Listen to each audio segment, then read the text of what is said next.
হরে Krishna come in আগে আগে আগে হরে কৃষ্ণ সুপ্রিয় ভক্তবৃন্দ, এই মুহূর্তে আমি রয়েছি এই তমাল বৃক্ষ। তমাল কালো, কৃষ্ণ কালো, কালো কৃষ্ণের বাসী, তাই তো আমি তমাল ভালোবাসি। তো এই যে ভজন কীর্তন এবং আমাদের মর্মী কবি সাধকেরা তারা বিভিন্নভাবে এই রাধাকৃষ্ণ লীলায় এই তমাল বৃক্ষের কথা বলা আছে। তমাল অত্যন্ত একটি পবিত্র এবং এই বৃক্ষ নিচে ভগবান শ্রীকৃষ্ণ তার অনেক লীলাবিলাস করেছেন। তো আমরা আপনাদেরকে এই তমাল বৃক্ষটি দেখাচ্ছি। তো আমি এখন আপনাদেরকে এই তমাল বৃক্ষটি একটু আলিঙ্গন করছি। আপনারা আমার সঙ্গে আলিঙ্গন করছেন, দেখছেন এখানে তমাল বৃক্ষ।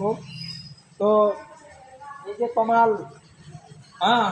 ভগবান শ্রীকৃষ্ণ নামের সঙ্গে তমাল বৃক্ষ জড়িত। তো সবাইকে ধন্যবাদ। এই তমাল বৃক্ষ অত্যন্ত অসৎ বৃক্ষ, তমাল বৃক্ষ, কদম্ব বৃক্ষ, এগুলো ভগবানের খুব প্রিয়। তো এটি এই ঘোষপাড়া টাউন বাড়ারি মন্দিরের পাশেই এই তমাল বৃক্ষ রয়েছে।